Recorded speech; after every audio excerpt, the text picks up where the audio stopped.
Hi folks, Rob Ager here with yet another video on the intricacies of The Shining. I didn't think there was much left to explore in this movie, but this theme slapped me in the face recently while I was researching a related topic, and I found it so interesting I was like, I have to make a video on this. Okay, so most haunted house horror films predictably use moody colours, dark sets, cobwebs and dust, creaking doors and tilted camera angles to create a cliched sense of menace. But The Shining opts for some very different psychological devices.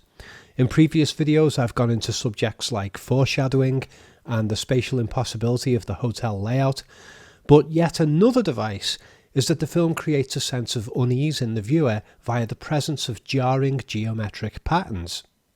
Probably the two most obvious examples of this are the carpets of the Room 237 hallway and inside Room 237 itself. This utterly bizarre carpet pattern features arrow-like protrusions that point in both directions along the hall. That's quite fitting because Danny loops back on himself as he rides his tricycle around here. It's easy to think that he rides down two separate hallways, but they're actually the same one. Between the first two shots here, the carpet seems to shift beneath Danny so that he's sitting on an arrow protrusion that points one way and then the other. The colours of this carpet, orange, brown and big red dots, are very strange, as is the imposing size of the pattern.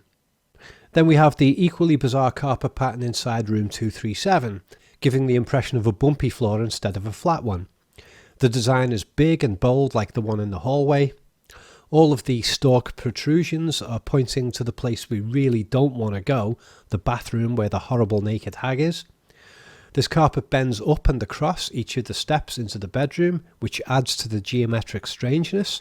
There could have just been bare steps between these two rooms, but instead the continuation of the carpet gives the sense of an unstable or uneven floor. Pink and green cushions and furniture match this carpet in the two rooms.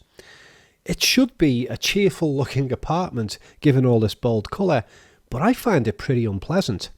Purples and greens together seem like a sickly combination to me. Perhaps the presence of black in the carpet adds to this sense of weirdness. Now sure, it's the carpet that stands out as being weird more than anything else in this set, but also look at the big dark curtains which give a strong impression of nighttime. These curtains have clashing diagonal lines in vertical strips, creating a disjointed horizontal zigzag pattern. Into the bedroom, and we have the same curtain pattern on the entire right wall, but also the same pattern is on the bed covers. Take a good look at those bedspreads and notice how on the side of the bed facing us, the pattern gives the optical illusion of long rectangle boxes pointing in one direction. But if you hold your gaze on it, it seems to shift back and forth so that the protruding long box you thought you saw becomes inverted, and instead you're seeing boxes going in the other direction. Here's some similar optical illusion examples. Take a moment to look at them.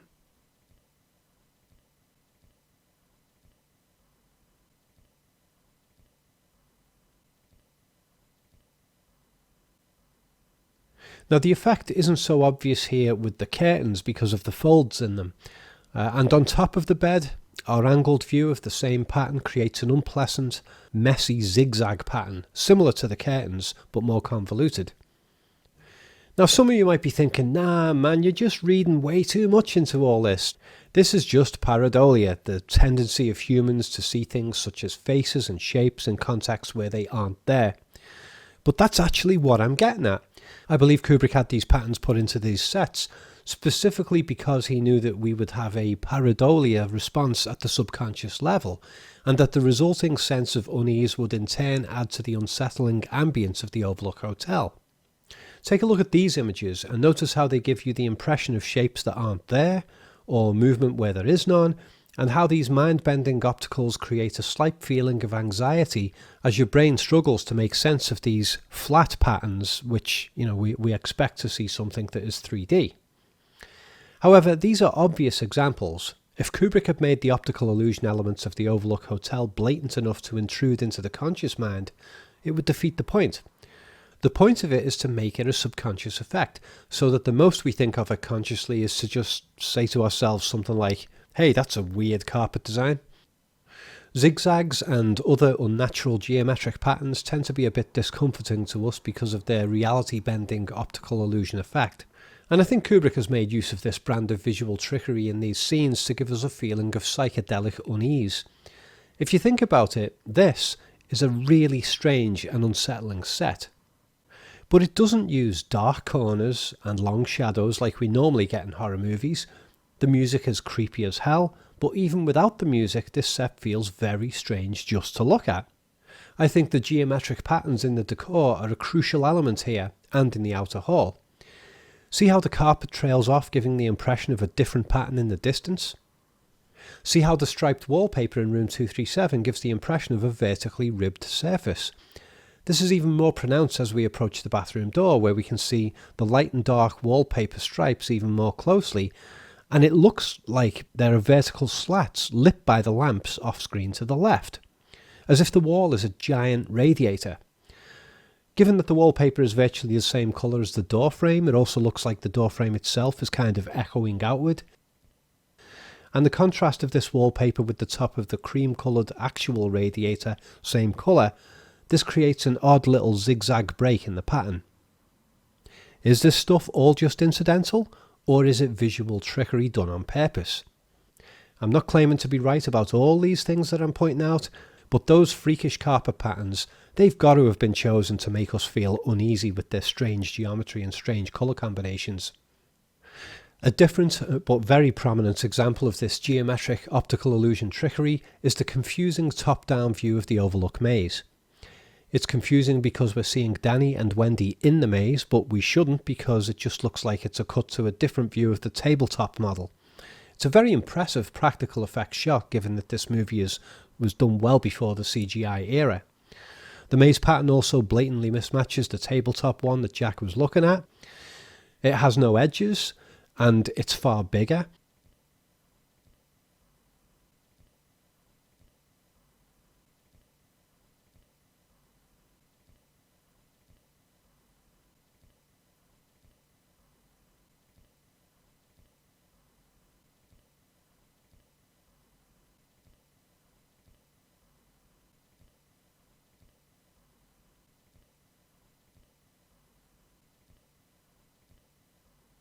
I mean, can you imagine anyone finding their way through a real maze of this size? And it also appears to be mirrored vertically and horizontally, apart from the entrances to the centre portion, but this doesn't make sense because it means there isn't a single route for getting through this maze, if you can get through it because we don't see any exits.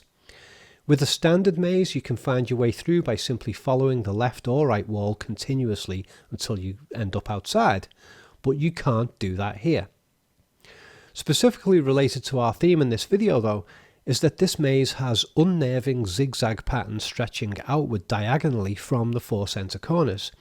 It's a trippy pattern giving the impression that the centre of the maze is at the top of a pyramid structure. A similar impression of diagonal edges is here in the outside maze too, though the overall pattern is very different again. And in this one, there is no large open area in the centre. Oh, by the way, something odd I noticed in this shot is that Wendy and Danny actually approach a dead end in the last couple of frames. And here we see that there are 3 pairs of entrances or exits to the centre space. In this shot we see an alcove in the background right behind them. They walk past all 3 pairs of mirrored exits. And then we see the edges of the opposite dead end alcove come into the upper corners of the shot in the last few frames. The camera actually pulls out slightly beyond where the dead end of this central maze is, and we can see here that there is no exit at either end of the central area. However, in the final maze chase, the layout has changed again, so that Danny can actually get into the centre via an opening at the end of the central hallway section. Unlike the rest of the maze, the bushes bridge across the top here, and by doing that, it renders any external maze maps kinda useless because from top down, a gap with an arch over it would just look like a wall. Effectively, this is a secret opening in the maze that wouldn't be visible in a top-down map. Anyway, I went way off topic there. I just noticed these extra things I thought you might find interesting. But the main point here for this video is that this maze makes us feel uneasy because of its strange geometry, particularly those zigzag diagonal patterns. Now on to a very different type of clue. And I think this one very strongly supports my suggestion that these mind-bending geometric patterns are mostly intended for thematic effect. And this is that Wendy sifts through Jack's insane manuscript, which is just one sentence endlessly repeated, and the pages of lines are typed up in bizarre patterns. Some of them, like the triangular paragraphs, would take a fair bit of careful effort to type up. This pattern is created by the deletion of one word from the beginning of each consecutive line, so that the word boy is on a diagonal streak on the right side of each paragraph. Other pages create jarring horizontal streaks that sometimes distort into waves and zigzags. The top page has a double-spaced streak running from top to bottom in one place, with only the occasional line breaking across it. Other pages have double-spaced stripes running vertically between every word, creating a crosshatch pattern to the whole text. Some pages are even formatted as one would format a film script, as in there are paragraphs that are indented on both sides with white space above and below. That's how dialogue is written into movie scripts. But hey, that's another theme entirely. The basic point for our theme here is that there are surrealist, disorientating geometric patterns built into both the sets and in the layout of this manuscript.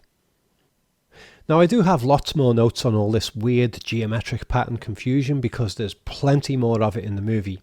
A lot of it is very subtle though. I've mostly just outlined the consciously noticeable examples. So I'm planning to make a considerably extended video on this subject at some point, probably within the next month or so. My longer film analysis videos are usually sale items on my website because of the amount of work that they take to do. So if you want the extended version of this video to be a YouTube upload instead of a sale item, then head over to my Patreon page and sign up for a small monthly contribution to my work. At the moment, the majority of my contributors just buy my downloads, but if I could hit, say, 500 patrons, then I'll make the full version of this video available on YouTube. If not, then the full version will be a digital download sale-only item until I hit 500 patrons. Last thing before I go, at the time of this uploading, I have a batch of 10 Christmas holiday discount sets available on my website, ranging from 50 to 80% off.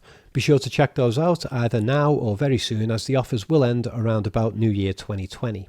Links to my download page and my Patreon page are in the video description below. I'm taking time out to do other things over the holiday, but I hope you all have a very fabulous Christmas and New Year. You've been listening to Rob Ager. Take it easy, folks.